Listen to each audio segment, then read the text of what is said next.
Глава 4. Фиксация точки сборки.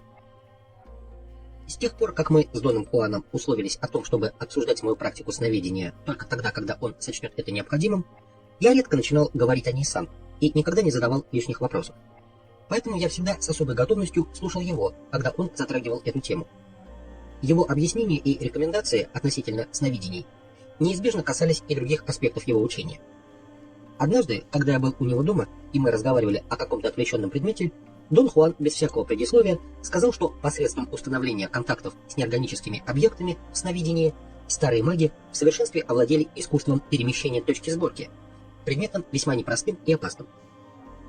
Я сразу же воспользовался возможностью попросить Дона Хуана приблизительно сказать, когда жили старые маги. И раньше, при разных обстоятельствах, я задавал тот же вопрос, но никогда не получал на него удовлетворительного ответа. Но поскольку на сей раз он сам затронул эту тему, я был уверен, что он удовлетворит мое любопытство. «Это довольно запутанный вопрос», — сказал он. Он произнес эти слова таким тоном, что у меня возникла уверенность в его нежелании рассматривать этот вопрос. Я был очень удивлен, когда он продолжил. «Он будет таким же испытанием для твоего здравого смысла, как и все связанное с неорганическими существами. Кстати, что ты сейчас о них думаешь?» «Я отложил в сторону свои мнения о них», — сказал я. «Теперь я не могу придерживаться ни одной конкретной точки зрения».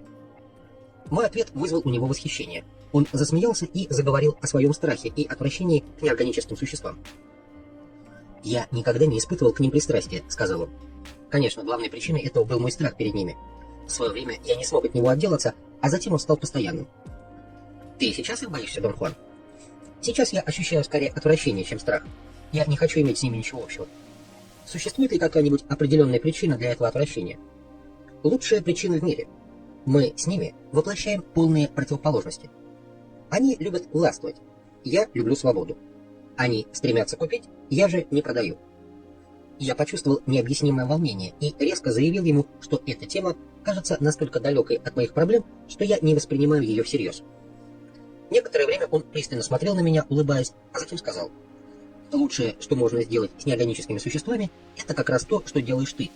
Отрицать их существование, но регулярно посещать их, придерживаясь мысли, что ты находишься во сне, где, по твоему мнению, все возможно. Таким образом, ты как бы ничем не рискуешь». Я ощутил непонятное мне чувство вины, причину которой не мог объяснить. Я вынужден был спросить: «Что ты имеешь в виду, Дон Хуан?» «Твои встречи с неорганическими существами», — сухо ответил он. «Ты надо мной смеешься? Какие встречи?» Я не хотел поднимать этот вопрос, но мне кажется, что пришло время сказать тебе кое-что о том ворчливом голосе, который ты слышишь в сновидении и который напоминает тебе о необходимости концентрации внимания на всем наблюдаемом тобой. Так вот, это голос неорганического существа. Я подумал, что Дон Хуан совершенно непоследователен. Меня это настолько рассердило, что я даже громко возмутился в его адрес. В ответ он рассмеялся и попросил меня рассказать о необычных происшествиях, случающихся в моей практике сновидения. Эта просьба меня удивила. Я никогда никому не упоминал о том, что довольно часто выпадал из состояния сновидения, увлеченный каким-нибудь определенным предметом. При этом, вместо того, чтобы изменить что-то во сне, как следовало поступить в этом случае, я обнаруживал, что изменял весь настрой сна и находил себя в совершенно незнакомом измерении. Я парил в нем под воздействием какой-то невидимой силы, которая все время кружила меня. Я всегда выходил из таких сновидений, продолжая кружиться, и долго поднимался и опускался, пока не просыпался полностью.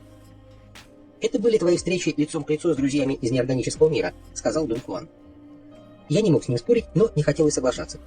Я продолжал молчать. Я забыл свой вопрос о магах прошлого, но Дон Хуан снова поднял эту тему. «Я думаю, что старые маги существовали около 10 тысяч лет назад», — сказал он, улыбаясь и наблюдая за моей реакцией. Я уверенно заявил, что эти данные неправильны, основывая свой ответ на последних результатах археологических исследований о миграции азиатских кочевых племен на американский континент. Все это происходило не 10 тысяч лет назад, а намного позже. «У тебя свои представления, у меня свои», — сказал он. «Я знаю, что древние маги жили в течение 4 тысячелетий, с 5 по 1 тысячелетие до нашей эры. 3000 лет тому назад они исчезли. С тех пор маги постоянно систематизируют и по-новому интерпретируют их наследие». «Как ты можешь быть столь уверенным в этих сроках?» — спросил я. «А как ты можешь быть столь уверенным в своих?» — возразил он. Я сказал ему, что у археологов есть проверенные методы для датирования событий прошлого. Он вновь возразил, что маги пользуются своими проверенными методами. «Я не хочу противоречить тебе и не пытаюсь тебя переспорить», — продолжал он. «Но может случиться так, что очень скоро ты сам сможешь спросить об этом у того, кто знает, наверное». Никто не может знать это, наверное, Дон Хуан. Это еще одна из тех вещей, в которые невозможно поверить, но на самом деле существует тот, кто может все это подтвердить. Когда-нибудь ты встретишься с этим человеком. Ты, должно быть, шутишь, Дон Хуан. Кто может подтвердить, что произошло 7000 лет назад? Все очень просто. Это один из старых магов, о которых мы только что говорили. Тот, с которым я встречался. Он и поведал мне все о старых магах. Я надеюсь, что ты запомнишь все, что я собираюсь рассказать тебе об этом удивительном человеке. Он является для нас источником информации и авторитетом во многих отношениях. Именно с ним тебе следует встретиться. Я сказал Дону Хуану, что я внимаю каждому произносимому им слову, хотя и не могу понять, как в действительности может происходить то, о чем он говорит. Он обвинял меня в том, что я над ним насмехаюсь, и не верю ни одному его слову о старых магах. Я согласился, что в обычном состоянии сознания я не поверил бы в эти его непостижимые истории. Но я не смог поверить этому и во втором внимании, хотя в нем я должен был бы отнестись к ним совсем по-иному. Эта история становится непостижимой только в том случае, если ты начинаешь над этим размышлять, отметил он. Если же ты не полагаешься на свой здравый смысл, для понимания такого рассказа необходимо лишь нужное количество определенной энергии. Почему ты говоришь, Дон Хуан, что я встречусь с одним из старых магов? Потому что так будет. Очень важно, чтобы вы однажды встретились. А сейчас позволь мне рассказать тебе еще одну необычную историю об одном из нагвалей моей линии, Нагвале Себастьяне. Дон Хуан рассказал мне, что Нагваль Себастьян был сторожем при церкви в Южной Мексике, примерно в начале XVIII века. В своем рассказе Дон Хуан обратил внимание на то, что современные маги и маги прошлого ищут и находят пристанище в таких общественных организациях, как христианская церковь. По его мнению, благодаря своей высокой организованности, маги легко становятся исполнительными служащими, и поэтому таких людей с готовностью принимают на ответственную работу в различные учреждения. Дон Хуан утверждал, что до тех пор, пока никто не знает об их сопричастности магии, отсутствие у магов идеологических симпатий помогает им зарекомендовать себя идеальными работниками. Дон Хуан продолжал свой рассказ. Он сказал, что однажды, когда Себастьян выполнял свои обязанности церковного сторожа, в церковь вошел странный человек, старый индеец, выглядевший совсем больным. Ослабевшим голосом он сказал Себастьяну, что ему нужна помощь. Нагваль решил, что индеец хочет увидеться с приходским священником. Но мужчина обратился к Нагвалю, и казалось, что ему с трудом дается каждое слово. Резко и прямо он сказал ему, что он знает, что Себастьян не просто маг, но и Нагваль. Себастьян, крайне встревоженный таким поворотом событий, отвел индейца в сторону и потребовал извинений. Тот ответил, что он здесь не для того, чтобы извиняться, но пришел к нему за особого рода помощью. По словам индейца, ему было необходимо получить от Нагваля энергию для поддержания своей жизни, которая, как он заверил Себастьяна, длилась 1000 лет, и именно в то время чуть было не угасла. Себастьян был очень рациональным человеком, и, не желая верить в такую бессмыслицу, настоятельно посоветовал индейцу прекратить дурачиться. Старик рассердился и пригрозил Себастьяну выдать его вместе с учениками церковным властям, если он не согласится выполнить его просьбу.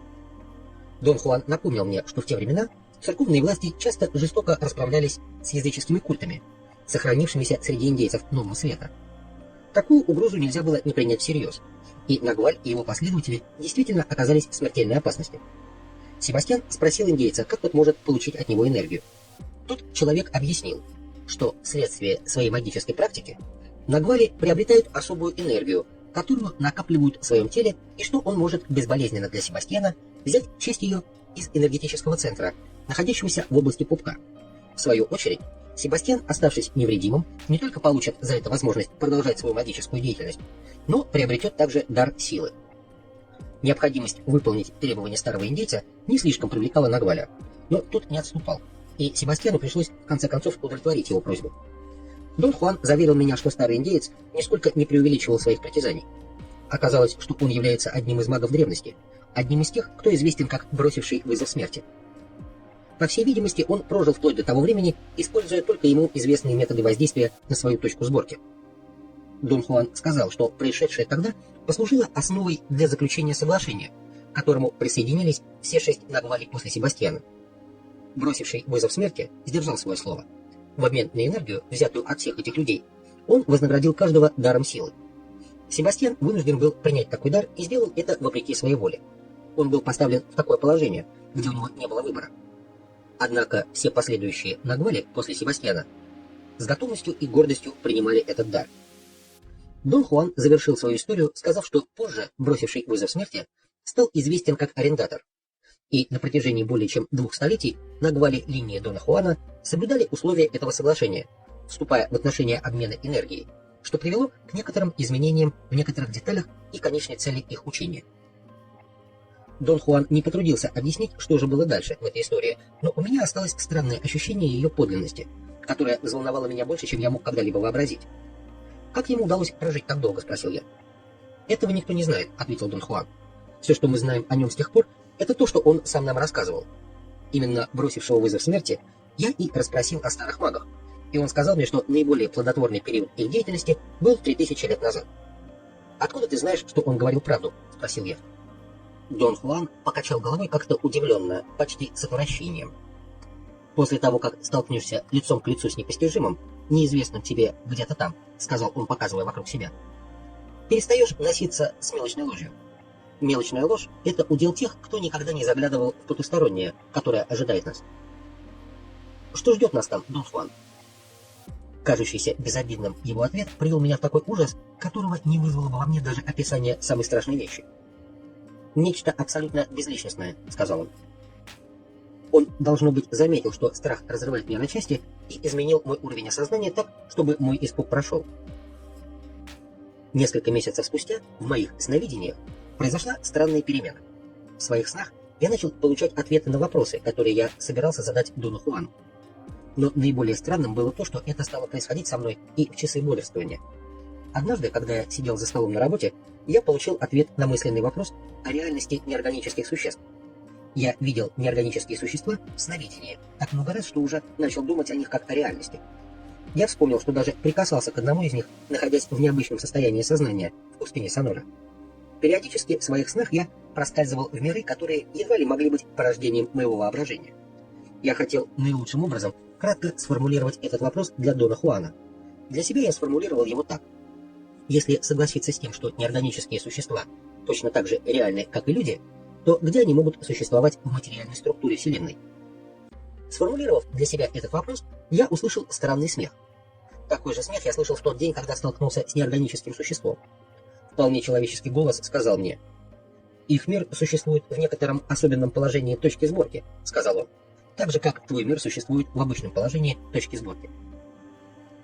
Меньше всего на свете мне хотелось начинать разговор с бестелесным голосом, поэтому я вскочил на ноги и начал бегать по дому в поисках того, кто мог бы произнести эти слова. Я решил, что начинаю сходить с ума. Ко всем моим волнениям не хватало только этого. Голос был столь ясным и внушительным, что не только озадачил, но и испугал меня. Я с трепетом ожидал дальнейших появлений этого голоса, но этого не происходило. При первой же представившейся возможности я обратился с вопросом к Дону Хуану. Мои недоразумения не произвели на него никакого впечатления. «Ты должен понять раз и навсегда, что такие вещи обычны в жизни мага», — сказал он. «Ты не сходишь с ума, ты просто слышишь голос эмиссара в сновидении.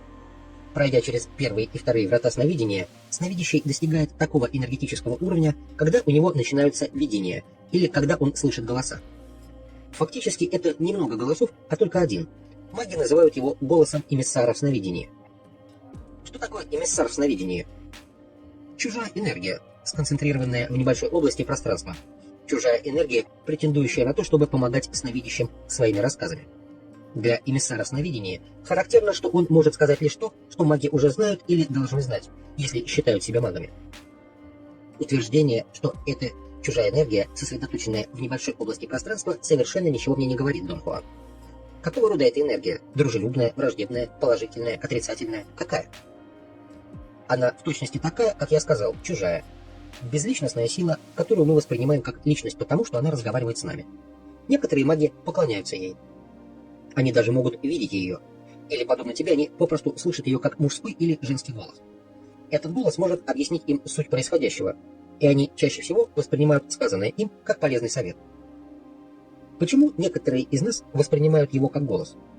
Мы видим или слышим его, потому что мы удерживаем наши точки сборки в некотором новом положении. Чем устойчивее это положение, тем стабильнее наше ощущение эмиссара. Остерегайся. Ты можешь увидеть и почувствовать его даже как обнаженную женщину. Дон Хуан рассмеялся над своим собственным замечанием, но я был слишком испуган, чтобы веселиться. «Способна ли эта сила материализоваться?» — спросил я. «Конечно», — ответил он. «Все зависит от того, где находится точка сборки. Но в любом случае, если ты можешь оставаться достаточно непривязанным к нему, ничего плохого произойти не может. Эмиссар останется таким же, каким он был, безликим голосом, который воздействует на нас вследствие того, что точка сборки находится в определенном месте. Его советы безопасны и благоразумны? Его слова нельзя считать советами. Он лишь говорит нам, что есть что. А мы сами уже делаем из этого выводы». Затем я рассказал Дону Хуану о том, что голос поведал мне. «Это в точности соответствует тому, что я тебе только что говорил», — заметил Дон Хуан. «Эмиссар не сказал тебе ничего нового. Его утверждения были правильными, но тебе только казалось, что он открывает для тебя что-то новое. Эмиссар просто повторял тебе то, что ты уже знаешь». «Боюсь, что я не знаю всего того, что он говорил, Дон Хуан». «Да нет же, знаешь. Ты уже сейчас знаешь бесконечно больше о тайне Вселенной, чем предполагает твой здравый смысл. Это наша человеческая слабость — знать о тайне Вселенной больше, чем мы подозреваем». Меня обрадовало то, что я сам без всякой помощи со стороны Дона Хуана имел возможность убедиться в истинности этих слов. Мне хотелось узнать больше об эмиссаре. Я начал расспрашивать Дона Хуана, слышал ли он когда-нибудь голос эмиссара. Он перебил меня и, широко улыбнувшись, сказал: «Да, конечно. Эмиссар говорит и со мной. В юности я обычно видел его в обличии монаха в черной рясе. Этот болтливый монах каждый раз пугал меня до смерти. Позже, когда я научился преодолевать страх, он превратился в бестелесный голос, который говорит мне обо всем и по сей день». «О чем он говорит, Дон Хуан?» «Обо всем, что составляет суть моего намерения, но все еще не продумано мной до конца. Например, подробности, касающиеся поведения моих учеников. Что они делают, когда меня нет поблизости. В частности, он говорит мне и о тебе. Эмиссар рассказывает мне обо всем, что ты делаешь. После этого мне сразу же стало неинтересно разговаривать об этом дальше. Я отчаянно пытался придумать какой-нибудь вопрос на другую тему, в то время как Дон Хуан хохотал во все горло. «Является ли эмиссар в сновидении неорганическим существом?» — спросил я. «Лучше будет сказать, что эмиссар в сновидении — это сила, которая приходит к нам из мира неорганических существ. По этой причине сновидящие всегда сталкиваются с нею. Ты имеешь в виду, Дон Хуан, что каждый сновидящий слышит или видит эмиссара?» «Слышит эмиссара каждый, но лишь немногие видят или ощущают его. Ты можешь это как-нибудь объяснить?» «Нет. Кроме того, меня на самом деле не волнует эмиссар. Однажды мне пришлось сделать выбор. Уделять ли внимание неорганическим существам и тем самым идти по следам старых магов, или отказаться от этого. Мой учитель, Нагваль Хулиан, помог мне решиться на этот отказ, и я никогда не пожалел о своем решении. Как ты считаешь, мне тоже следует отказаться от неорганических существ, Дон Хуан?» Он не ответил мне. Вместо этого он объяснил, что мир неорганических существ всегда продолжает обучать нас. Вероятно, это так, потому что неорганические существа обладают более глубоким сознанием, чем наше, и испытывают потребность опекать нас. «Я не вижу никакого смысла в том, чтобы становиться их учеником», — добавил он. «За это приходится платить слишком дорого». «Как именно?» «Нашими жизнями, энергией, преданностью им, другими словами, нашей свободой». «А чему они учат?» «Всему, что характерно для их мира. Точно так же мы бы учили их, если бы могли это делать, тому, что имеет отношение к нашему миру. Их метод, однако, заключается в том, чтобы рассматривать наше эго в качестве показателя того, в чем мы нуждаемся, и в соответствии с этим обучить нас. Крайне опасное занятие. Я не понимаю, почему это должно быть опасным. Если кто-то выяснит запросы твоего эго со всеми его страхами, жадностью, завистью и прочими, и станет обучать тебя тому, как удовлетворить все твои ужасные притязания, как ты думаешь, каков будет результат?» У меня больше не было возражений. Мне показалось, что я отлично понял причины его неприятия неорганических существ. У магов прошлого возникли неприятности, потому что, хотя они и достигли великолепных успехов в изучении магии, но при этом они руководствовались низменными эгоистическими побуждениями, продолжал Дон Хуан. Неорганические существа стали их наставниками, и с помощью изощренных средств они обучили старых магов множеству чудес. Следуя примеру своих наставников, старые маги начали шаг за шагом овладевать их искусством, повторяя их действия, но не изменяя своей эгоистической ориентации. Существуют ли такие взаимоотношения с неорганическими существами в наше время? Я не могу дать тебе точный ответ. Скажу лишь, что не могу представить себя в подобных взаимоотношениях с ними. Такие пристрастия ограничивают нашу свободу, потому что поглощают нашу энергию. Для того, чтобы по-настоящему следовать примеру своих наставников, старые маги были вынуждены жить в мире неорганических существ. Для того, чтобы совершить столь продолжительное путешествие в их мир, требуется колоссальный объем энергии. Ты хочешь сказать, Дон Хуан, что маги древности могли существовать в тех мирах так, как мы существуем здесь? Не совсем так, но, несомненно, они как-то жили там. Они сохраняли при этом свое самосознание, свою индивидуальность. Эмиссар в сновидении становился самым необходимым существом для этих магов. Если маг желает жить в мире неорганических существ, то лучшим гидом для него является эмиссар. Он обо всем рассказывает, любит обучать и вести за собой. Ты бывал когда-нибудь в мире неорганических существ, Дон Хуан? Бесчисленное количество раз, так же, как и ты. Но сейчас нет смысла говорить об этом. Ты еще не овладел достаточно хорошо своим вниманием сновидения. Мы поговорим об этом мире как-нибудь в другой раз. Мне кажется, Дон Хуан, что ты либо не одобряешь, либо не любишь эмиссара. Я и не одобряю, и не люблю его. Он проповедует другую систему ценностей, ту, которая соответствует духу старых магов. Кроме того, его поучения и рекомендации в нашем мире бессмысленны. И за эту бессмыслицу эмиссар требует от нас огромнейших затрат энергии. Когда-нибудь и ты согласишься со мной, вот увидишь. Дон Хуан произнес эти слова таким тоном, что я уловил в них скрытую убежденность в моем несогласии с ним в отношении эмиссара. Я уже был готов спросить его о своей догадке, как вдруг в своих ушах услышал голос эмиссара. «Он действительно думает так», — сказал голос. «Я нравлюсь тебе, потому что ты не находишь ничего плохого в том, чтобы исследовать все возможности. Ты хочешь знаний. Знание — это сила. Ты ведь не хочешь осмотрительно прятаться за традицией и убеждения твоего обычного мира». Эмиссар сказал обо всем этом по-английски, с ясно различимым калифорнийским выговором. Затем он перешел на испанский. Я заметил незначительный аргентинский акцент. Я никогда раньше не слышал, чтобы эмиссар говорил так. Это восхитило меня. Эмиссар рассказал о совершенствовании в познании, о том, сколь многого я уже достиг с тех пор, как появился на свет, о моей любви к приключениям и пристрастию ко всему новому, к открывающимся горизонтам.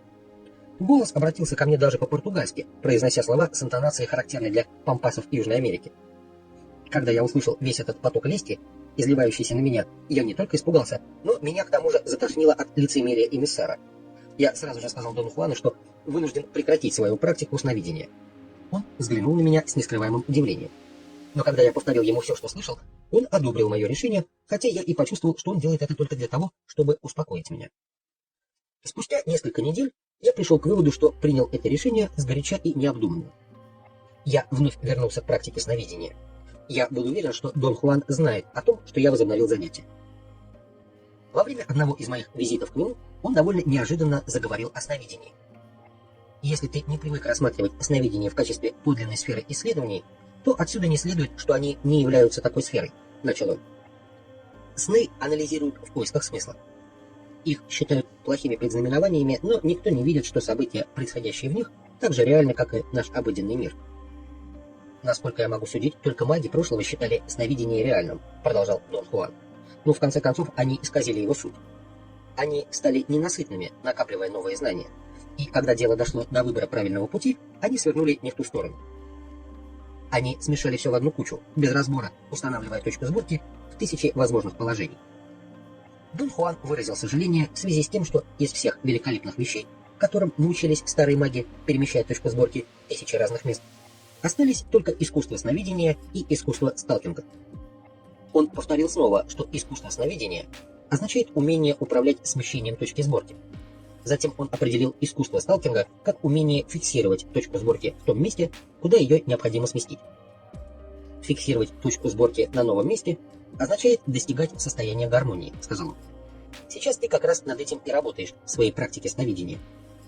А я думал, что совершенствую энергетическое тело, сказал я, сильно удивившись его словам. Ты работаешь над этим и еще многим другим, но прежде всего ты овладеваешь умением достигать гармонии. Ты учишься этому в сновидении, когда тебе необходимо фиксировать точку сборки после ее перемещения. Внимание, сновидение, энергетическое тело, второе внимание, отношения с неорганическими существами, эмиссар в сновидениях – все это сопутствует обретению гармонии.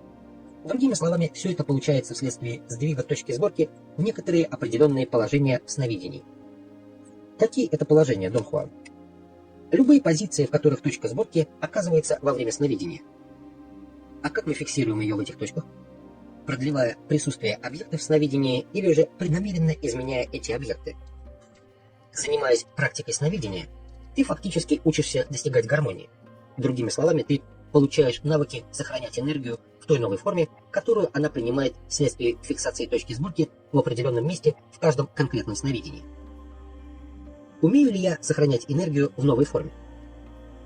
Еще не очень хорошо, и не потому, что ты не можешь этого делать, а потому что ты сдвигаешь точку сборки, а не плавно двигаешь ее. Последовательность сдвигов приводит к появлению незначительных, почти незаметных изменений в том, что ты видишь. Вся трудность при этом состоит в том, что изменений так много, и они настолько малы, что способность непрерывно находиться в состоянии гармонии свидетельствует о большом успехе.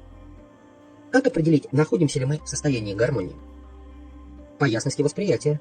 Чем отчетливее то, что мы наблюдаем в сновидении, тем гармоничнее наше состояние.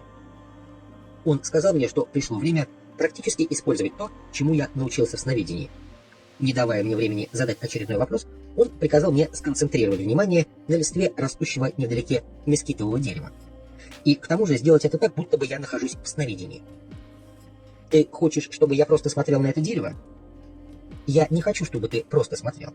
«Я хочу, чтобы ты сделал нечто особенное с его листвой», — сказал он. «Помни, что если в сновидении ты можешь удерживать в поле зрения объект, ты тем самым фактически удерживаешь точку сборки в определенном положении. А сейчас пристально смотри на эти листья, будто ты в сновидении, но с одним, хотя и небольшим, но очень существенным отличием. Удерживай свое внимание сновидения на листьях мескитового дерева, находящегося в обыденном мире». Моя нервозность не давала мне возможности следовать ходу его мысли. Он терпеливо объяснил, что, глядя на листву, я осуществлю незначительные перемещения точки сборки. Затем, собирая воедино свое внимание сновидения путем пристального всматривания в отдельные листики, я в действительности фиксирую точку сборки в этом едва смещенном положении. Тем самым гармоничность, достигнутая в этом состоянии, позволит мне воспринимать в терминах второго внимания. Посмеиваясь, он добавил, что это на редкость просто. Дон Хуан был прав. Мне потребовалось лишь остановить взгляд на отдельных листках дерева, удержать его там, и я мгновенно ощутил себя в вихре, подобном тем, в который я попадал в сновидении. Листва мескитового дерева стала целой вселенной чувственных данных. Было похоже на то, что она поглотила меня, но я ощущал ее не только с помощью зрения. Я прикасался к листкам и ясно осязал их. Я мог чувствовать их запах. Мое внимание сновидения было не просто визуальным, как в обычном сновидении, но объединяло все органы чувств. То, что началось с пристального созерцания листвы мескитового дерева, теперь переросло в сновидение. Я был убежден, что воспринимаю дерево во сне, как это случалось со мной множество раз. Естественно, я поступил с этим деревом во сне точно так же, как всегда поступал в сновидении. Я переходил от детали в детали, увлекаемый силой завихрения, которая уносила меня к той части дерева, куда я направлял свое внимание сновидения, охватывающее все органы чувств. В ходе этого видения или сновидения я столкнулся с сомнениями, порожденными моей обычной рациональностью. Я начал спрашивать себя, не взобрался ли я и в самом деле, замечтавшись на дерево, и не ощущаю ли в действительности обычные листья, не зная о том, что окружен со всех сторон настоящей листвой. Или, может быть, я уснул, убаюканный шелестом листьев на ветру, и вижу сон? Но, как всегда в сновидении, мне не хватило энергии для того, чтобы долго об этом размышлять. Мои мысли были мимолетны. Они длились мгновения, а затем сила непосредственного восприятия всецело заглушила их. От какого-то движения вокруг меня все вздрогнуло, и я буквально вынырнул из облака листьев, будто дерево перестало оказывать на меня свое притягивающее воздействие.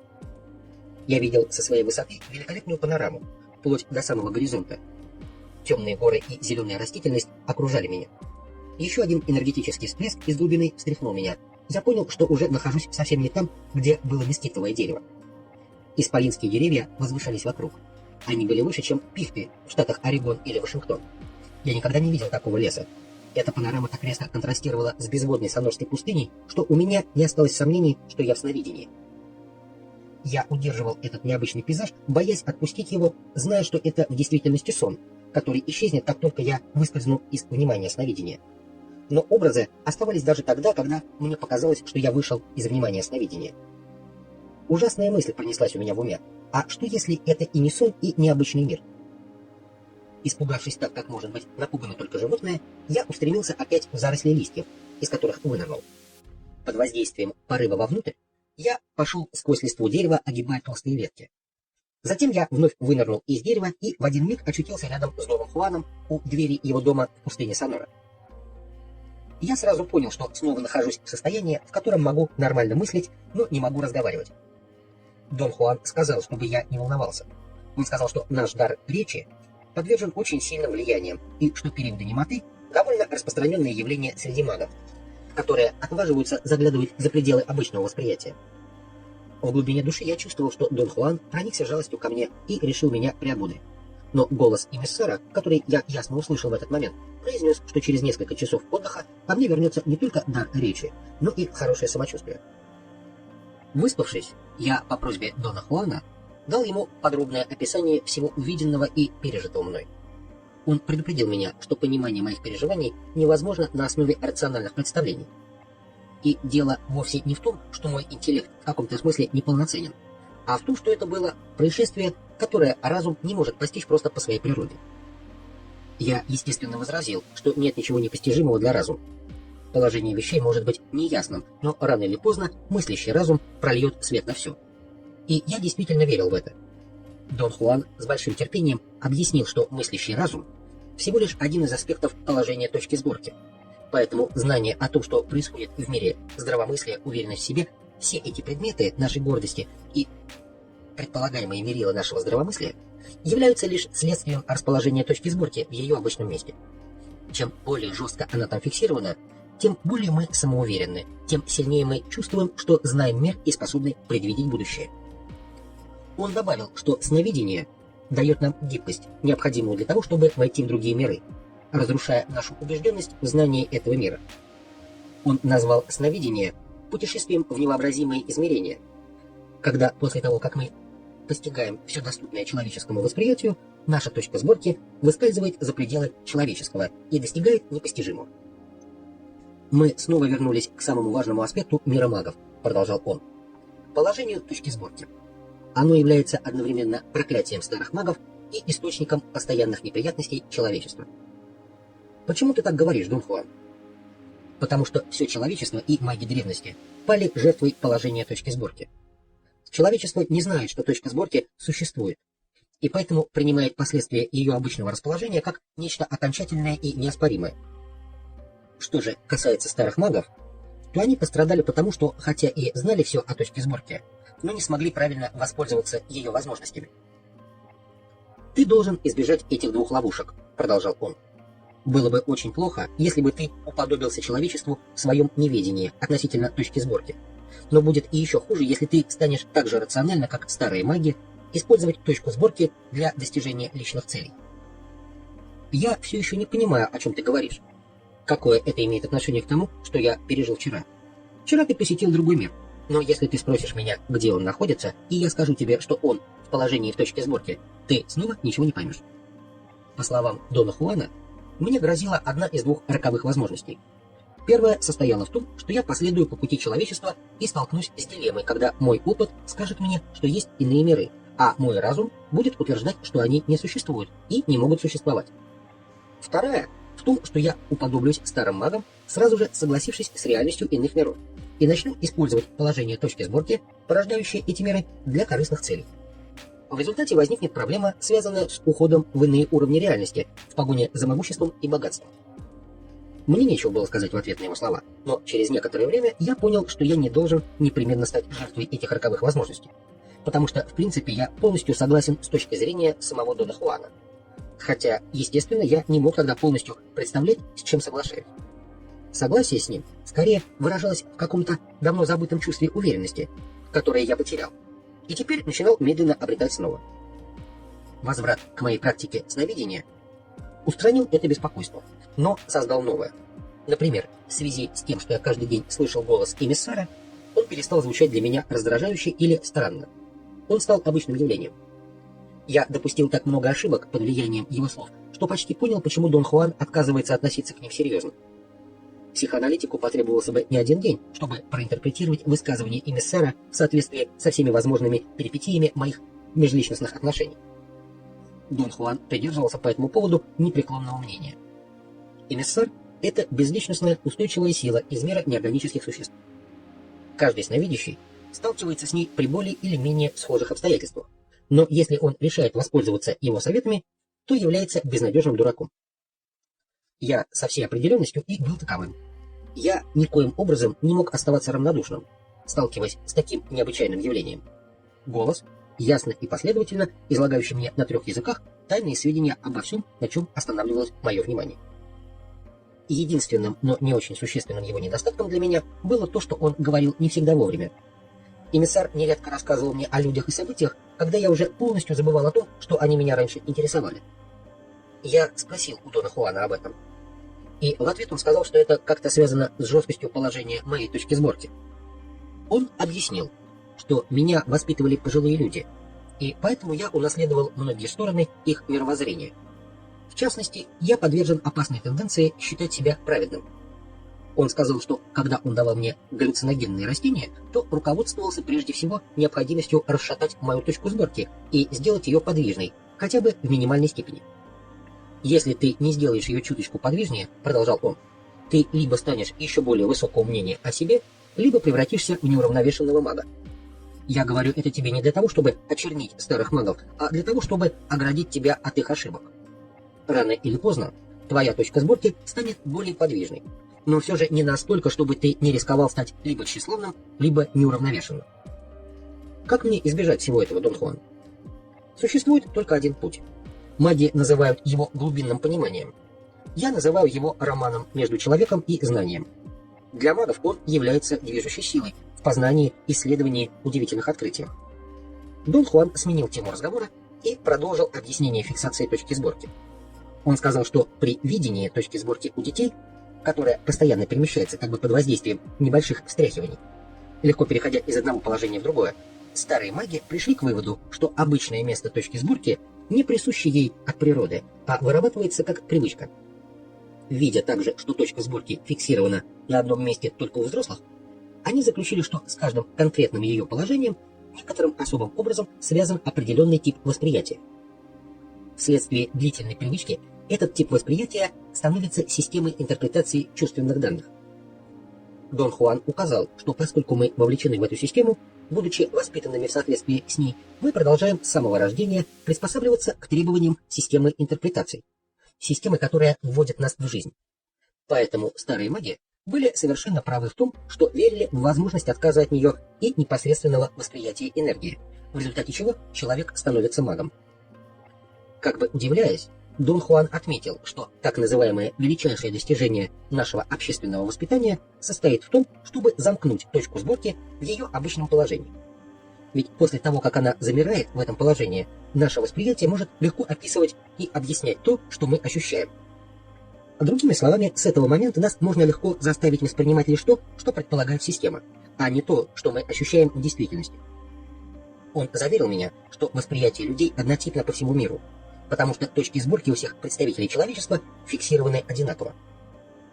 Он продолжил рассказывать, отметив, что маги сами убедились во всем этом, когда видели смещение точки сборки за определенную грань, приводившее к постижению новых вселенских волокон энергии. При этом то, что было окончательной реальностью на предыдущих этапах, утрачивало смысл. Непосредственной причиной этой бессмыслицы является восприятие органами чувств новых данных, приводящих к тому, что наша система интерпретации оказывается непригодной для объяснения того, что мы ощущаем. Восприятие без системы интерпретации, конечно же, хаотично, продолжал Дон Хуан. Но удивительно, что когда мы считаем, что полностью утратили ориентиры, наша старая система оживает вновь. Она приходит нам на помощь и превращает наши бессистемные ощущения в тщательно упорядоченный новый мир. Это случилось с тобой, когда ты смотрел на листья мескитового дерева. Что на самом деле тогда случилось со мной, Дон Хуан? В течение некоторого времени твое восприятие было хаотичным. Ты видел все сразу, и твоя система интерпретации мира не работала. Затем хаос упорядочился, и ты предстал перед новым миром. Мы снова, Дон Хуан, вернулись туда, где были раньше. Существует ли тот мир, или он просто-напросто создан моим умом? Мы опять вернулись туда же, и ответ остался тем же. Он существует в том определенном положении твоей точки сборки. Для того, чтобы воспринимать его, тебе нужна была гармония с ним, то есть тебе следовало удерживать точку сборки, фиксированной в том положении, что ты и делал. В результате ты в течение некоторого времени ясно видел этот новый для тебя мир. Могли бы другие воспринимать тот же самый мир? Если бы у них было то же положение точки сборки и та же степень гармонии, они бы могли. Маги прошлого называли эти действия по согласованию положения точки сборки и достижению гармонии с миром, лежащим за пределами обычного, сталкингом восприятия. Искусство сталкинга, продолжал он, как мы уже говорили, означает фиксацию точки сборки. Старые маги открыли посредством своей практики, что как бы ни было важно уметь перемещать точку сборки, еще важнее быть способным фиксировать ее в новом состоянии, каково бы оно ни было. Он объяснил, что если точку сборки не удается зафиксировать, нет никакой возможности воспринимать гармонично. В таком случае мы будем воспринимать калейдоскопическую картину не связанных друг с другом образов. Вот потому маги прошлого уделяли сталкингу столько же внимания, сколько и сновидению. Одно искусство не может существовать без другого, особенно в отношении тех действий, которые совершали старые маги. Какие это были действия, Дон Хуан? Старые маги называли их тонкостями второго внимания, или же великим приключением в неизвестном. Дон Хуан сказал, что эти действия основываются на смещении точки сборки. Старые маги не просто умели смещать точку сборки в тысячи различных положений на поверхности или внутри своих энергетических тел, но они еще и научились фиксировать свои точки сборки в этих положениях и таким образом поддерживать гармонию неограниченно долгое время. Зачем все это было нужно, Дон Хуан? Мы не можем сказать, к чему они стремились, но можем говорить о том, чего они достигли. Он объяснил, что старые маги умели достигать такой совершенной гармонии, которая делала возможным восприятие всего и физическое превращение во все, что соответствовало конкретному положению их точек сборки. Они могли стать кем угодно или чем угодно из длинного списка, который, по его словам, представлял собой детальное описание восприятия мира различными сущностями. Например, ягуаром, птицей, насекомым и так далее. «Мне очень трудно поверить, что эти превращения возможны», — сказал я. Он сказал, что точки сборки старых магов обладали великолепной подвижностью. Им нужно было лишь слегка сместить их в соответствии с малейшей особенностью ощущения в сновидении, и сразу же с помощью сталкинга восприятия они достигали нужной гармонии с окружающим миром, становясь животным, другим человеком, птицей или вообще чем угодно. А разве душевно больные не делают то же самое? Разве они не создают сами собственную реальность? Спросил я. Нет, это не одно и то же. Сумасшедшие воображают себе реальность вообще без всякой заранее поставленной цели. Они рождают хаос из хаоса. Маги, в отличие от них, упорядочивают хаос. Их постоянная глобальная цель состоит в том, чтобы освобождать свое восприятие. Маги не выдумывают сами воспринимаемый ими мир. Они прямо ощущают энергию, а затем обнаруживают, что воспринимают некоторый неизвестный новый мир, что он так же реален, как реально все, что мы знаем. Затем Дон Хуан дал мне новое объяснение происшедшего со мной, когда я смотрел на мескитовое дерево. Он сказал, что я вначале ощущал энергию дерева. На субъективном уровне я верил, что сплю, потому что использовал для ощущения энергии технику сновидения. Он отметил, что использование этой техники в мире обыденной жизни было одним из наиболее эффективных средств, использовавшихся старыми магами. Это давало возможность ощущать энергию точно так же, как и во сне, а не всецело хаотично. Затем наступал момент, когда что-то изменяло восприятие, и маг находил себя стоящим лицом к лицу с новым миром. В точности, как это случилось со мной. Я сказал ему об одной мысли, которую я едва осмеливался произнести. Панорама, увиденная мной, была и не сном, и необычным миром. «Да, она не была ни тем, ни другим», — сказал он. «Я напоминаю тебе это снова и снова, а ты думаешь, что я просто говорю одно и то же. Я знаю, как трудно уму допустить реальность существования безумных возможностей. Но новые миры существуют. Они охватывают друг друга, образуя в целом нечто похожее на луковицу. Тот мир, в котором мы живем, это лишь один слой луковицы. Ты хочешь сказать, Дон Хуан, что цель твоего учения в том, чтобы подготовить меня к посещению этих миров? Нет, я хочу сказать совсем другое. Мы отправляемся в другие миры только в качестве упражнения. Такие путешествия были уделом бывших магов. Мы занимаемся сновидением, как и маги древности, но в то же время мы исходим из совершенно иных принципов. Старые маги предпочитали сдвиг точки сборки, поэтому они всегда чувствовали себя в более или менее известном предсказуемом положении. Мы же отдаем предпочтение движению точки сборки. Старые маги искали неизвестное для людей. Мы ищем сверхчеловеческое неизвестное. Я еще не добрался до него, не правда ли? Нет, ты только начинаешь. Вначале каждый должен пройти по стопам старых магов. Ведь, в конце концов, Это они изобрели сновидение. Когда я в таком случае начну изучать сновидение новых магов? Тебе еще предстоит многое сделать. Возможно, на это уйдут годы. Кроме всего прочего, я должен быть с тобой очень осторожным. По характеру ты определенно похож на магов прошлого. Я предупреждал тебя об этом, но ты всегда умудряешься пренебрегать моими советами.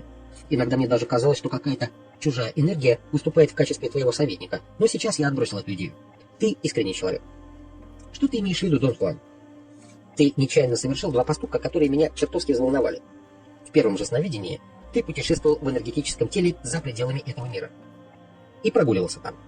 А затем ты посетил в энергетическом теле еще одно место за пределами этого мира, но об этом ты не помнишь в своем обычном состоянии сознания. Почему это беспокоит тебя, Дон Хуан? Сновидение слишком легко для тебя. И в этом твое проклятие, если мы не уделим этому вопросу надлежащего внимания. Сновидение выводит к неизвестному для людей. Как я говорил тебе, современные маги стремятся постичь сверхчеловеческое неизвестное. Чем может быть это сверхчеловеческое неизвестное? Свободой от всего человеческого. Это невообразимые миры, выходящие за пределы человеческих возможностей достижения, которые, тем не менее, каким-то образом доступны нам. Туда направляются современные маги. Их устремления лежат далеко вне интересов людей. За пределами этих интересов лежат всеобъемлющие миры, среди которых есть далеко не только сферы обитания птиц и животных, хотя и они неизвестны человеку. То, о чем я говорю, представляет собой миры, подобные нашему. Целые вселенные с бесконечными пространствами. Где находятся все эти миры, Дон Хуан? В различных положениях точки сборки? Правильно. В различных положениях точки сборки, но эти положения доступны для магов вследствие движения точки сборки, а не ее сдвига. Путешествия в такие миры могут совершить в сновидении только сегодняшние маги. Маги древности были далеки от них, потому что такие путешествия требуют от магов великой непривязанности и полного отказа от чувства собственной важности в любом его проявлении. Старые маги не могли пожертвовать всем этим. Для магов, практикующих сновидение в наши дни, это сновидение является свободой достичь миров, не укладывающихся ни в какое воображение. Но зачем их достигать? Ты уже спрашивал меня сегодня об этом. Ты рассуждаешь как настоящий купец. Это опасно? Спрашиваешь ты. На сколько процентов увеличится сумма моего вклада? Будет ли так лучше для меня? На эти вопросы невозможно ответить. Ум купца настроен на подсчет прибыли. Но свобода не может основываться на вкладах и доходах от них. Свобода — это приключение, которому нет конца, в котором мы рискуем жизнью и даже больше, чем жизнь, во имя нескольких мгновений чего-то превыше слов, мыслей и чувств. Я спрашивал, имея в виду другое, Дон Хуан. Я хотел узнать, что может вынудить такого никудышного бездельника, как я, достичь этого всего. Поиск свободы — это единственная побуждающая сила, которую я знаю. Это свобода улететь внезапно в бесконечность, которая где-то там. Это свобода умереть, исчезнуть навсегда. Это свобода быть подобным пламени свечи, которая остается неугасимой в мире, озаряемым светом миллиардов великолепных звезд. Остается неугасимой, потому что никогда не считает себя чем-то большим, чем есть на самом деле. Всего лишь свечой.